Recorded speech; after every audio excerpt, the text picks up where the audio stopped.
Om Shruti Smriti Purananam Alayam Karunalayam Namami Bhagavat Padam Shankaram Loka Shankaram Shankaram Shankaracharya Keshavan Bhadarayanam Sutra Bhashya Krital Vande Bhagavantal Punaf Punaha Sadashiva Samarambham Shankaracharya Madhyamam Asmadacharya Paryantam Vande Guru Paramparam. Om Sahana Vavatu Sahana Bhunaktu Sahaviryam Karavavahai Tejasvinavaditamastu ma Vitvishavahai. Om Shanti Shanti Shanti. Om Parthaya Pratibodhitam Bhagavata Narayanena Swayam Vyasena Gratitam Purnana Munina Madhye Mahabharatam Advaitam Ritavarshinim Bhagavatim Astadashadhyainim Ambatva Manusandadami Bhagavad Gita Bhavadvesinim Namostu te Vyasa Vishala Buddhe Purlara Vindaya Tapatra Netra Yena Tvaya Bharatatai Purnaha Prajwalito Jnana Maya Pradipaha Prapani Parijataya Totra Vetre Kapanaye Jnana Mudraya Krishnaya Gita Amrita Duhe Namaha Sarvopanishado Gavaha Dogda Gopalanandanaha Parto Vatsa Sudhi Bhokta Dugdam Gita Amritam Mahate Vasudeva Sutam Devam Kamsacha Nuramardanam Devaki Paramanandam Krishnan Vande Jagat Gurum Bhishma Drona Tata Jayadra Tajala Gandhara Nilotpala Salya Grahavati Kripena Vahani Karnena Vela Kula Ashwatthama Vikarna Gura Makara Duryodhana Vartini Sotirna Kalupanda Vairananadi Kaivartaka Keshavaha Parasharya Vacha Sharuja Mamalan Gita Gandot Katan Nanakyana Kakesharan Harikata Sambodhana Bodhitam Lokesa Janasatpadeira Haraha Pepiya Manan Muda Buya Bharata Pankajan Kalimala Pradvam Shinashreya Se Mukhan Karoti Vachalam Pangum Langayate Girim Yat Kripata Mahan Vande Paramananda Madhavan Yam Brahma Varunedra Rudra Marutaha Stuvanti Divestave Vedei Sangapada Kramopanishade Gayantiyam Samaga Dhyanavasti Tathagatena Manasa Pashyantiyam Yoginaha Yasyantam Navidu Sura Suragana Devaya Tasmai Namaha. Beleza. Quem chegou quando eu estava cantando, sejam bem-vindos, Luiz, Adri, tudo bem, pessoal? Então, quem não está sabendo, a gente, na segunda-feira, a gente estuda a Bhagavad Gita. A Bhagavad Gita é um texto que o yogi, o estudante de Vedanta, estuda a vida toda. Não tem um fim esse texto, né? Então, depende do professor que dá o ensinamento, pode demorar 3 anos, 4 anos, 6 anos, vai lá. Não tem a gente pode estudar de forma mais rápida, assim, a essência da Bhagavad Gita, ou né, um resumo, ou um capítulo ou outro, mas o estudo profundo da Gita mesmo é muito longo. Então, quem tem interesse e vai continuar estudando por muito tempo esse conhecimento, lá no site da Glória Arieira, no Vidyamandir, .org, né? .org. Tem a livraria, lá tem tudo. Tem a Bhagavad Gita, esse aqui é o do 7 ao 12, tá vendo capítulos?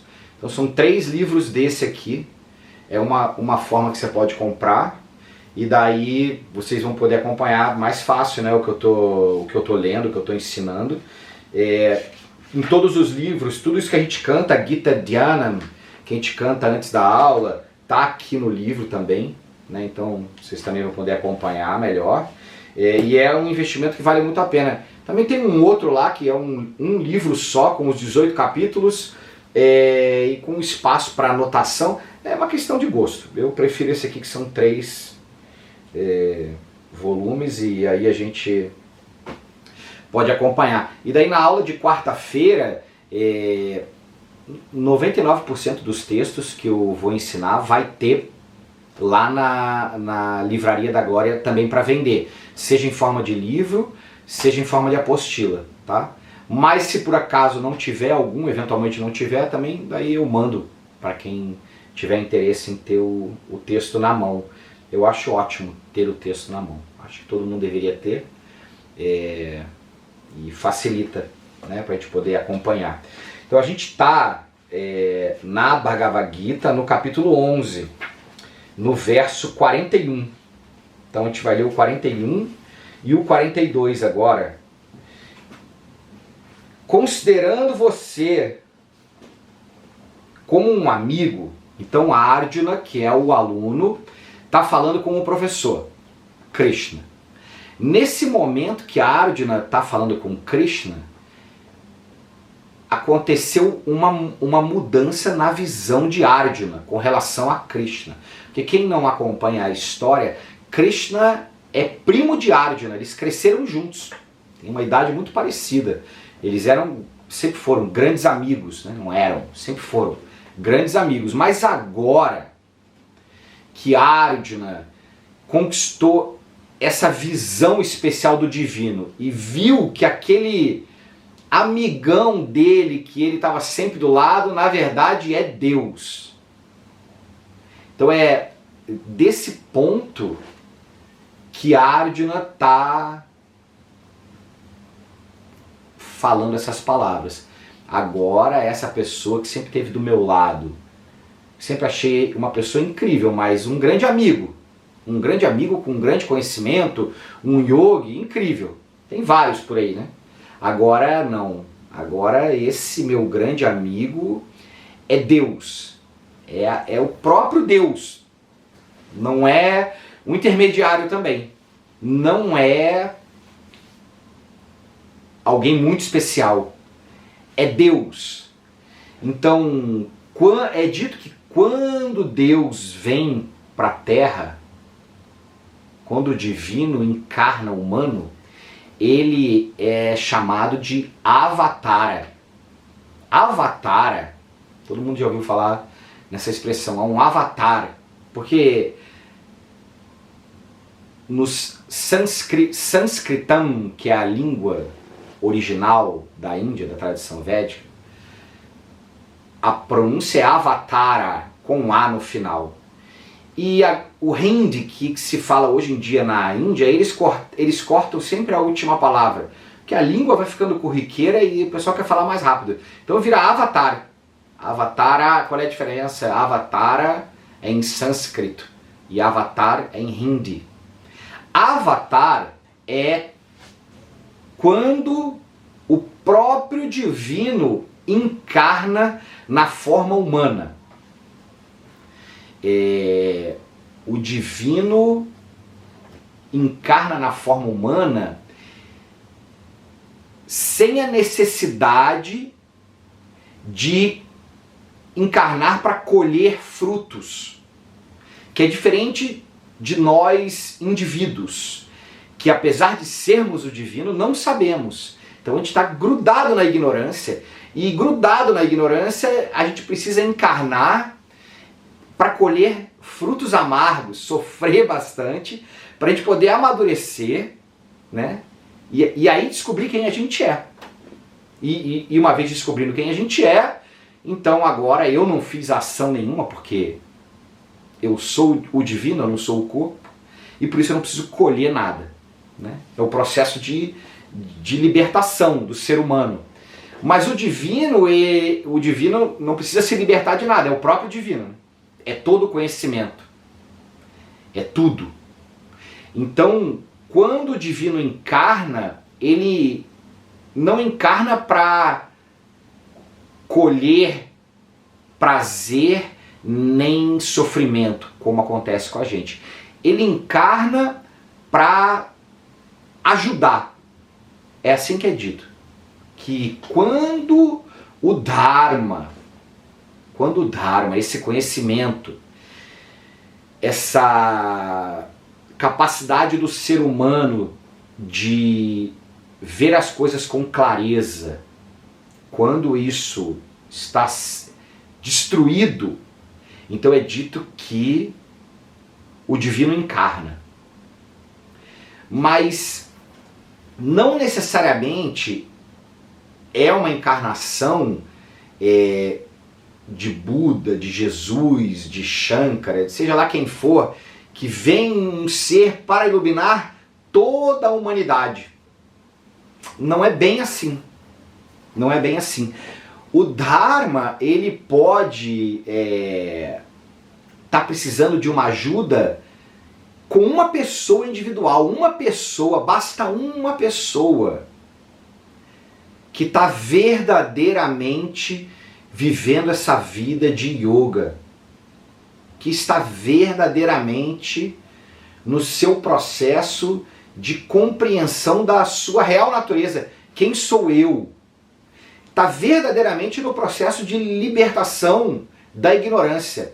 Podemos chamar de iluminação, ainda que essa palavra não exista, mas está lá no seu processo de iluminação. E o mundo e as pessoas do mundo não querem que essa pessoa vá para frente. É o que acontece normalmente. Então o divino vai vir e vai te resgatar.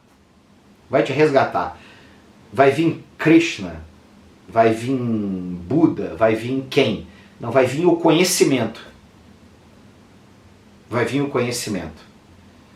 E aquela pessoa que está passando o conhecimento para você, quando você compreender, você vai olhar para ela e vai falar, é Deus. É Deus. Não o indivíduo que está ali falando. O conhecimento que está fluindo através do intelecto dessa pessoa que está passando o conhecimento é o divino. Então, essa visão clara de que eu estou sentado na frente de Deus. Por isso que Upanishad é a tradução quando eu me sinto próximo de quem está mais elevado. Então, o professor está na tradição, muitas vezes, na maioria das vezes, é colocado num local mais alto, assim, seja um banco mais alto, uma cadeira, e os alunos ficam todos sentados no chão. Já viram isso? Isso é o comum, né? Porque essa representatividade de algo maior, de um conhecimento que está vindo de algum lugar maior, de algum lugar mais puro, algo incrível, que eu vou sentar aos pés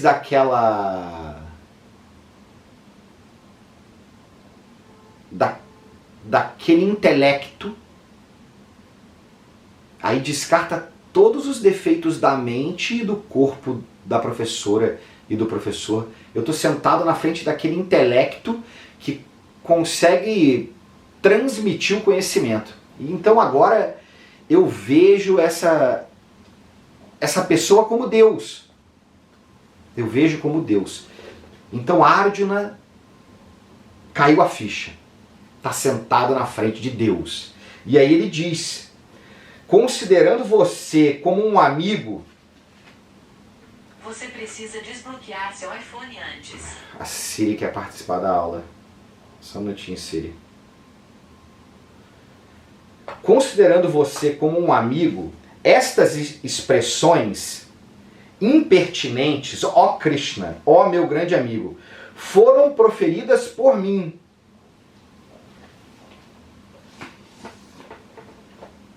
Sem que eu conhecesse a sua glória, por descuido ou por familiaridade,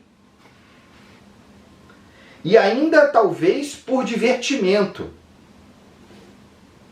Você foi desrespeitado por mim em brincadeiras, deitado, sentado e comendo, quando estava sozinho e mesmo em público.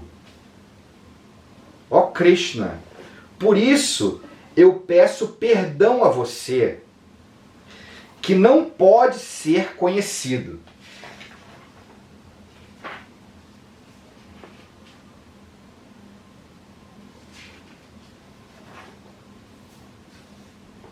Então, imagina que se você tem uma amiga, um amigo, você já tem uma liberdade com esse amigo e com essa amiga, então você vai tirar sarro, vai contar uma piada, vai aprontar alguma, vai... tanta coisa, né? Que a gente faz. Às vezes vai dar até uma vacilada, né? Agora imagina se você cresceu com aquela pessoa e ela é extremamente íntima sua, inclusive quando criança. Então aqui o que Arjuna está dizendo é que todo o bullying que eu fiz com você, todas as vezes que eu menti, todas as vezes que eu te enganei, porque quando a gente era criança a gente mentia, a gente enganava, a gente fazia coisa de criança, sem saber o que está fazendo. Ou mesmo depois mais velho, quando a gente estava sozinho, alguma coisa que eu falei para você que talvez tenha doído muito, talvez tenha sido muito dura, ou que talvez eu tenha falado alguma coisa na frente de outras pessoas que tenha te deixado envergonhado.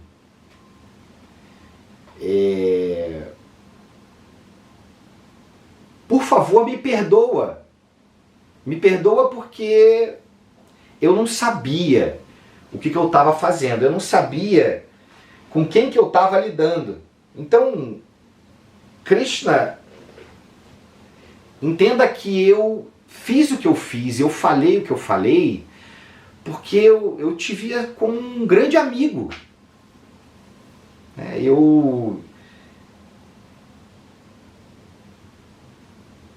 Eu te distratei em alguns momentos, mas eu te via como o maior entre todos os amigos. O amigo é aquela pessoa que vai te perdoar. Quando você tem essa amizade, que aqui no caso é uma grande amizade, não é uma amizade qualquer, é uma grande amizade. Esse amigo é alguém que perdoa, que nem um pai e uma mãe perdoam um filho, que nem o marido e a mulher se perdoam. Porque existe um amor, uma coisa muito maior. Né? Existe uma capacidade no coração do amigo, da amiga, de acomodar. De acomodar. Ele é assim mesmo, ela é assim mesmo. Às vezes quando dá a louca.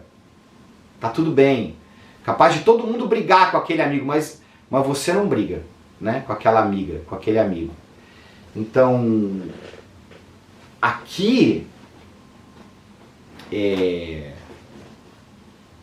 Arjuna pede perdão para o amigo. Pedir perdão é uma coisa que precisa ser muito bem compreendida. Porque na tradução aqui do verso, tanto para o português quanto para o inglês, é Arjuna dizendo, por favor, me perdoe. Por favor, me perdoe. Só que no sânscrito não tem essa palavra perdão como a gente tem aqui. Perdoar aqui tem uma conotação meio negativa de aceitar o ruim, de engolir, de permitir o que é indesejado. E a palavra que Arjuna usa aqui para falar perdão é kshammaye. Kshammaye é a mesma palavra que é um dos valores que Krishna ensina pra gente lá no 13º capítulo, mais pra frente, que é aquele valor que vai fazer com que você se sinta em paz, que é Kshanti. Então, não é me perdoe, é me Kshanti. O que significa esse Kshanti?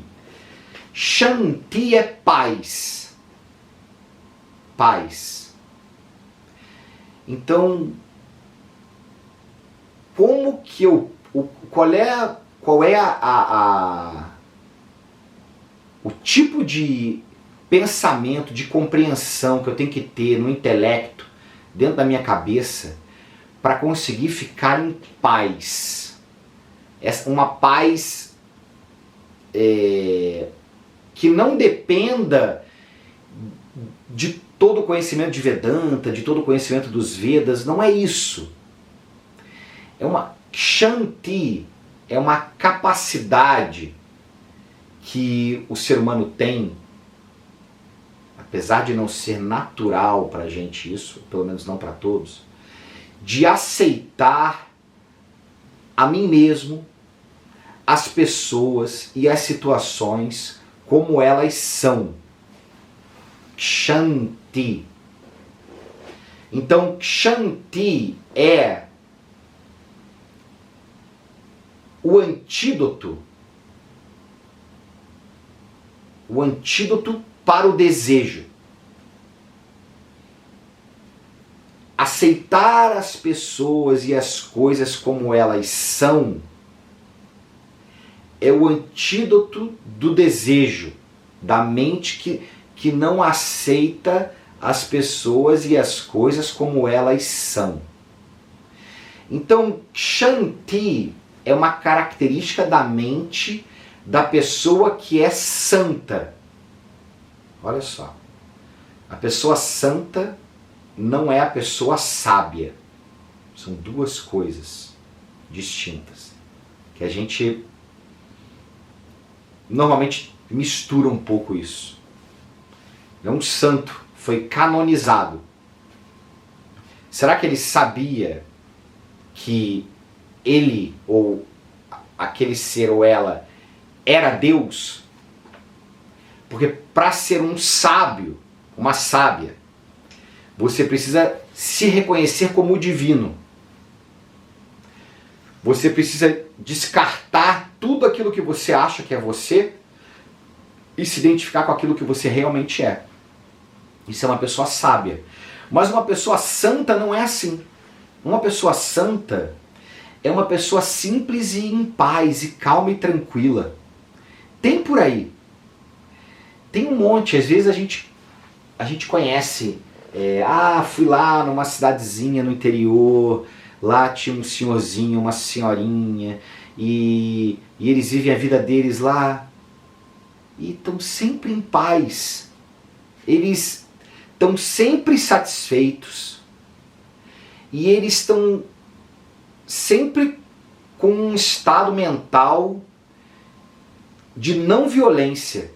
Então olha só, a pessoa santa é aquela pessoa que não tem pensamentos, não é ação, pensamentos violentos com relação a nada e a ninguém. É uma pessoa que, mesmo que venha um pensamento violento na cabeça dela, ela mesma já fala, meu Deus, sai daqui, essa coisa ruim, sai daqui, eu não quero pensamentos. Esse pensamento aqui não fica. Essa pessoa que ela é não violenta naturalmente e que acomoda a si mesmo e a todos e a tudo como é, como são,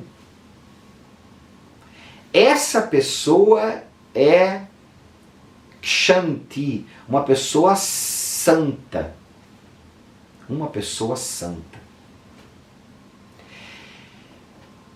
Essa característica do santo, se você, assim como eu, não nasceu com ela, dá para desenvolver.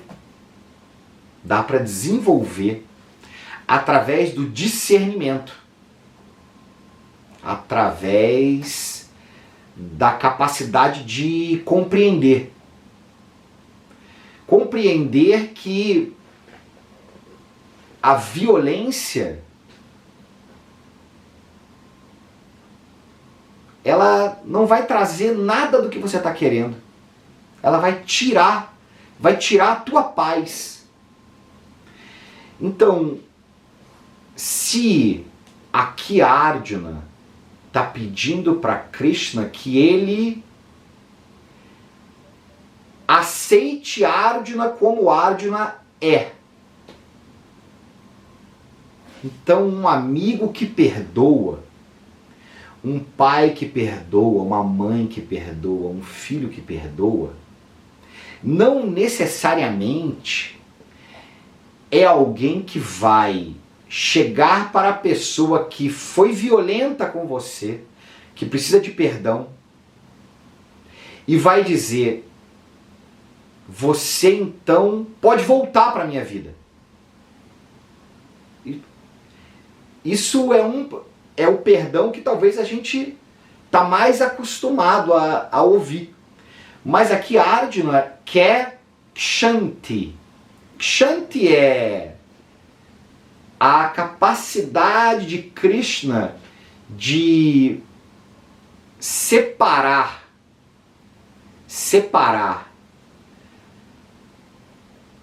aquele que errou comigo de quem ele realmente é. E quando eu consigo separar esses dois para poder dar liberdade e acomodar as pessoas como elas são, quando eu consigo separar esses dois,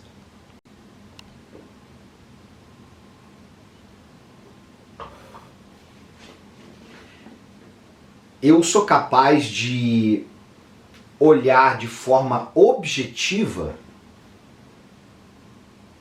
para aquela pessoa que precisa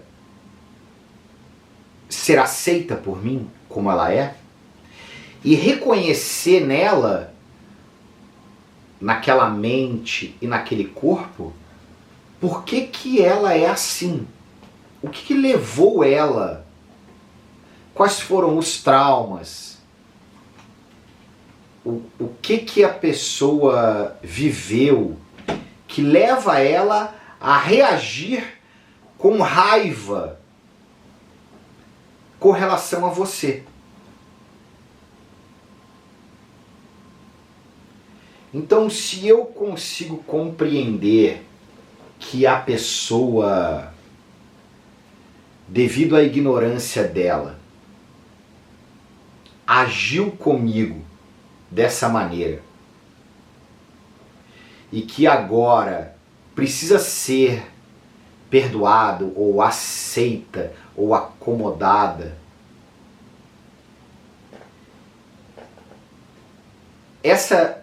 essa pessoa, ela, nem que ela quisesse, ela teria feito diferente. A pessoa age de acordo com os frutos que ela tem que colher. Então, quando eu separo o eu, o Atma, do não eu, o Anatma, que esse não eu é o corpo e a mente, e eu consigo compreender que aquele corpo e aquela mente são como eles são, para que aquela pessoa possa colher e viver o que ela tem que viver, para que ela cresça. Então eu sou capaz de acomodar ela. Eu sou capaz de aceitar ela como ela é. E não preciso trazê-la para a minha vida de novo.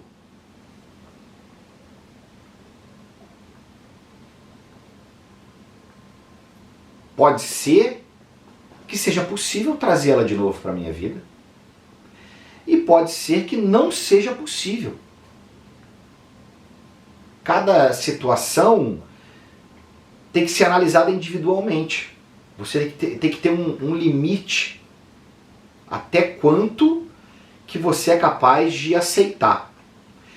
De forma que não se torne violento com você mesmo, porque eu aceito a pessoa como ela é e trago ela para próximo, mas para quê? Para ela continuar me machucando, para ela continuar me puxando para baixo, para ela continuar me ferindo? Então não adianta. Então eu aceito ela como ela é, eu dou o tal do perdão, mas ela lá, vivendo a vida dela, e eu aqui. Essa capacidade de aceitar as pessoas, porque agora eu reconheço como que é o funcionamento da mente, da ação, do fruto da ação, por que as pessoas fazem. Então agora eu aceito, eu acomodo e eu fico em shanti, em paz. Eu fico em paz. Porque eu falei lá antes que shanti é o antídoto do desejo. É o antídoto da raiva. Porque eu aceito a pessoa como ela é, porque eu compreendo que nem que ela quisesse, ela seria diferente. Nem que ela quisesse. Eu me aceito também, porque nem que eu quisesse também eu seria diferente.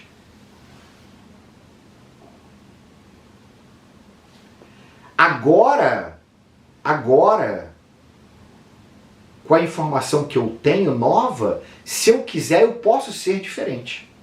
Mas antes, como eu era até ontem, nem que eu quisesse eu poderia ser diferente, porque eu não tinha informação. Então eu não tenho culpa, eu não carrego culpa, eu não carrego remorso. Por que você fez isso comigo? Por que você foi assim? Para quê? O que te levou? O que eu te fiz para você ser assim comigo?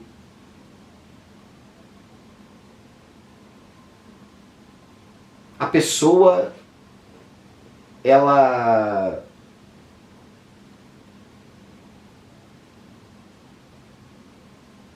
não é capaz de fazer o que você gostaria que ela fizesse.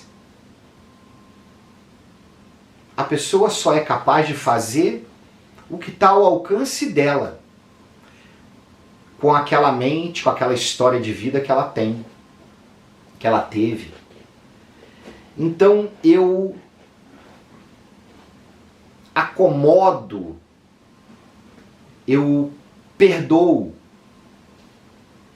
a mim e a todos. Então você vê que o perdão não é simplesmente perdoar.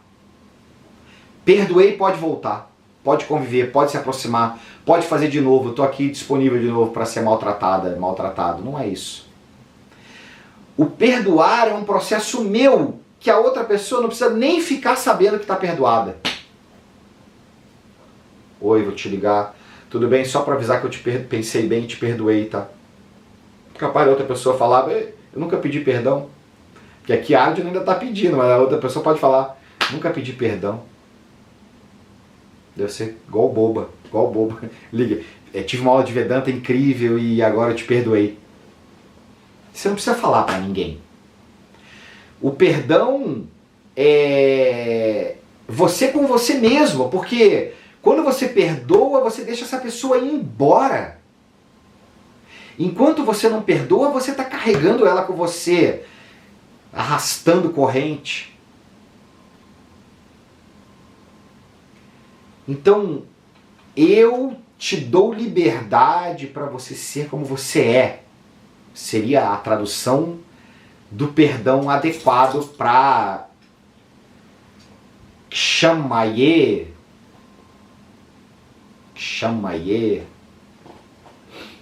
Se você consegue praticar esses dois valores, não violência e aceitar as pessoas como elas são, você vai conquistar uma mente santa. Uma mente santa não é uma mente que não tenha nenhuma ideiazinha não muito santa, não é isso.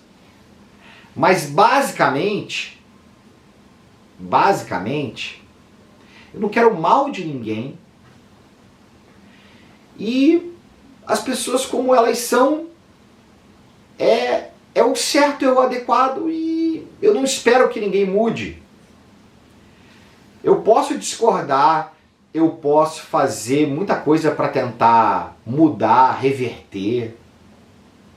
Eu não preciso ficar parado olhando uma coisa que eu veja que não deveria estar acontecendo. Não é isso.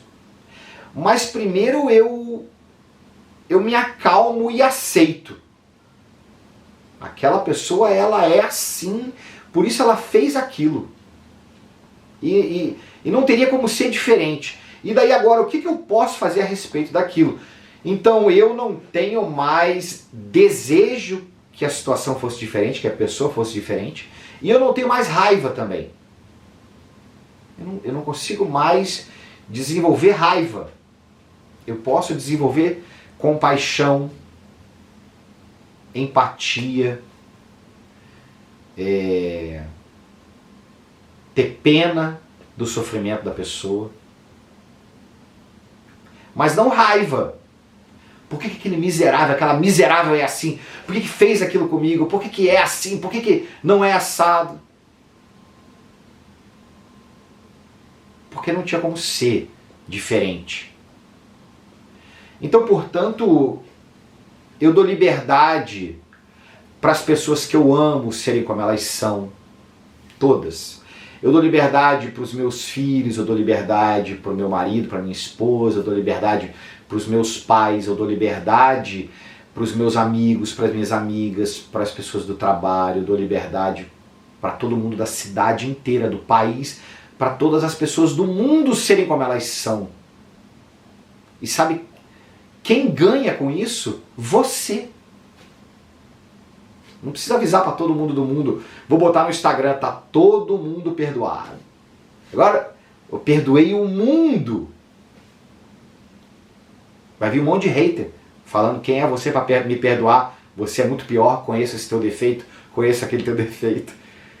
Não é isso. Mas Se eu perdoo o mundo, se eu dou liberdade para o mundo ser como ele é, todas as pessoas do mundo, eu dou liberdade para as montanhas dos Himalaias serem bem altas, dou liberdade para as montanhas aqui perto da minha casa serem baixinhas, e dou liberdade para você ser como vocês são. E eu ganho paz, param shanti. Essa pessoa que está em paz vai conseguir compreender. Por isso que eu quero perdoar. Por isso que eu quero acomodar o mundo e as pessoas e a mim mesmo. Essa personalidade cheia de defeito também. Me aceitar, parar de me cobrar, parar de ser tão duro comigo. Não deixando de fazer. Deixando de cobrar de mim os resultados. Por que não deu certo? Não deu certo porque você não fez? É um problema. Agora, se você fez e não deu certo, qual é o problema? Essa pessoa que pede perdão, aceita a si mesmo, essa pessoa está pronta para reconhecer aquele que não pode ser conhecido. Assim termina o verso. Reconhecer quem não pode ser conhecido. Aprameyam. O meio de conhecimento do mundo, em sânscrito, chama pramana, meio de conhecimento do mundo. Como que eu conheço o mundo? Através da lógica da minha mente, da inferência e da percepção direta dos meus sentidos. Dentro da mente, da lógica e da inferência, inclui a memória e os meus sentidos. Então, através desse pramana, desse meio de conhecimento que eu estou equipado, que é a minha mente e os meus olhos, os meus ouvidos, a minha boca, o meu tato e tudo mais, os meus sentidos. Aprameia, você não pode ser conhecido. O divino, Krishna, esse para qual a Arjuna está pedindo perdão, é aquele que não pode ser conhecido através dos sentidos, nem da lógica, nem da mente e do intelecto humano. Então, como que eu posso conhecer? Primeira coisa para conhecer é saber que para eu conhecer não é através dos olhos, nem dos ouvidos, nem da boca, nem do intelecto, do meu pensar. Eu preciso de um novo meio. De um novo meio de conhecimento. Então, o meio de conhecimento das imagens são os olhos. O meio de conhecimento dos sons é o ouvido. O meio de conhecimento do gosto é a boca e o nariz. Eu preciso de um novo meio para conhecer aquele que não pode ser conhecido através desses meios de conhecimento que eu tenho aqui nesse equipamento que eu nasci. Esse meio de conhecimento novo que eu preciso, pramana, meio de conhecimento, é Vedanta. É o conhecimento final do Atma. O meio de conhecimento para que eu possa descobrir quem eu realmente sou são as palavras do conhecimento final, Vedanta, que é apresentado nas Upanishads e na Bhagavad Gita, porque a Bhagavad Gita é o néctar das Upanishads.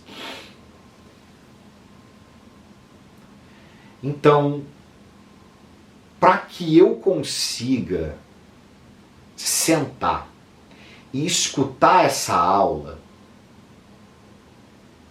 e para que essas palavras se tornem um meio para você conhecer a você mesmo, você tem que perdoar o mundo, cara. Tem que perdoar você. Tem que digerir essa raiva, digerir essa insatisfação que você está arrastando, esse nó no coração. Tem que desfazer o nó do coração, para que você possa compreender aquele que é o mais sutil, é mais sutil do que o próprio sutil. É dito que o eu é mais sutil do que o próprio sutil. O que quer dizer isso? Que o eu não dá nem para ser pensado. Porque o sutil é a mente. O eu não...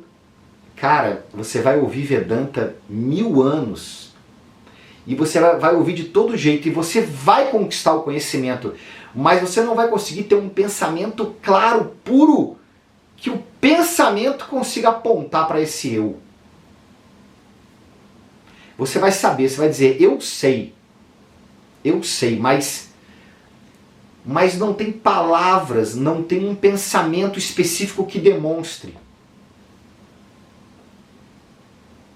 Então, se